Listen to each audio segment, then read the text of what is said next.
munyika yemadzibaba angu.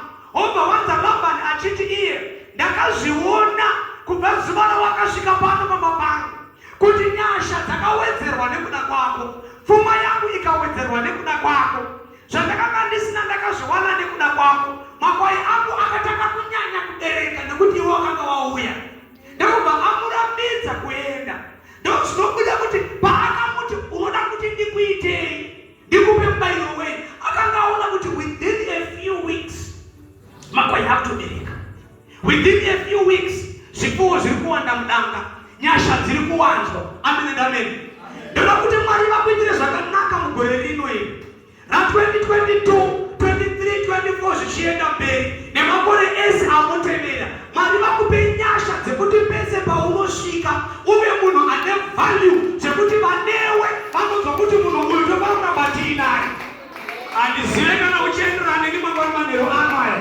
Iri kuda munhu wekuti ukasvika pamba pevanhu ukagara 2 days, kana pane akaremerwa anze kusununguka, kana pane ari kuchema anze kunyaradzwa, kana pane ari kutsvaga basa ariwane, kana pane ane nzara asiwe agutwe. Mwari ngaakupe nyasha dzakadaro dzekuti vanokuona vanoti mashandiro aya anokonzera kuti munhu awane mubayiro. Anonzwa kuti uyu anofanira kuramba ari pano, nekuti Labani achimuti unoda kuti ndikuitirei, ndikuripe nei, aiza kuti kana akawana mubayiro haachaenda. But akaramba achishanda asina chaanowana, anogona kunge akati ndichagoenda. There's somebody in the house. Anogona kunge ati ndaakuenda sekuru. Mwari vati ndindeuje madzibaba angu. Labani akati kuti ndimubate mwana uyu, ndikatimupe mubayiro, aramba achishanda ndichiropafadzwa. Pauchapinda pese ngavaropafadzwa. Achafamba newe wese ngavaropafadzwa. Ngavaanze akuremerwa nekuparadzana newe. Handine munhu wekuti kana muri shamwari kana mavakuparadzana vanoti haangazvienda akagara ari problem. Iva munhu wekuti ukafamba nemunhu ukashaikwa, munhu anonzwa kuti ndarasikirwa. Ukapinda chechi ukabuda vanhu vanonzwa kuti ndarasikirwa.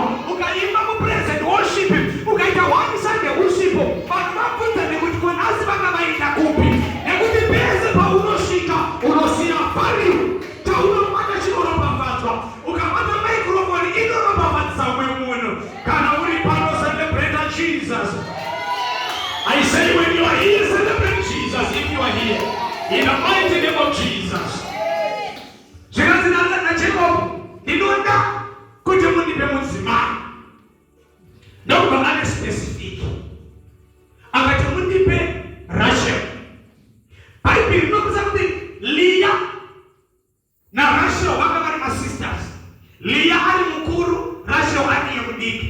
Laban had only 2 daughters according to the manual was rakaita mubhaibheri. Amen and amen. Saka Jacob ndokubva ati ndinoda kuti mundipe Rachel. Why?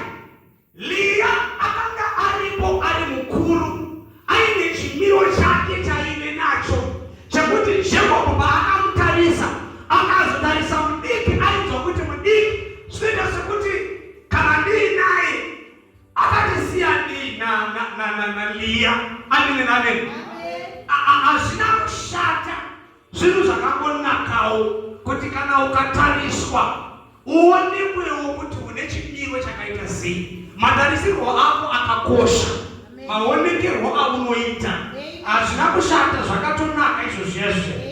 Chero mwana Esteri paakapinda panzvimbo chavavhashiti paumambo hwaAhasueroshi, kuenda kubhuku yaEsther, vakatopiwa mazuva ekugeza nekuzvinatsa kuti kana vakundomira pamberi pamambo vanofanira kuonekwa nemaonekerwo akasiyana neaanoita kana achibva kumunda. There's somebody in the house. So chipotarisa munhu ari padhuze newe kuti kana achionekwa uri kumbonawo sei, uri kumuonawo sei. Tarisawo chiso chake. Ameni pamwe aisawo makeup yake, pamwe aisa maeyeshadow, uri kuzvionawo sei. Amen and amen. Pamwe ane nzara dzimwe dzakatowedzererwei. Ivo vanodaro vese vaya vanoda kuzama kutepa kuanointing yaRachel, nekuti paanoonekwa anogona kungoattract, anogona kungoita kuti Jacob ati sisimirani. Amen and amen. Anointing yaRachel inodiwa munhu waMwari. anointing yaresha uchero kumabasa inodiwa. Liya ari apa ndiye mukuru. Ndiye anataka kusvika pakamba. Ndiye anomudzidzisa kuti iyi kana kuri kupi chinonzi chiisho chanazo chinodai. Tataka basa nguva dzakati chipedza nguva dzakati. Karasha ukaripo Jacob ongodamuka nekumwe kwaanongobvaonako.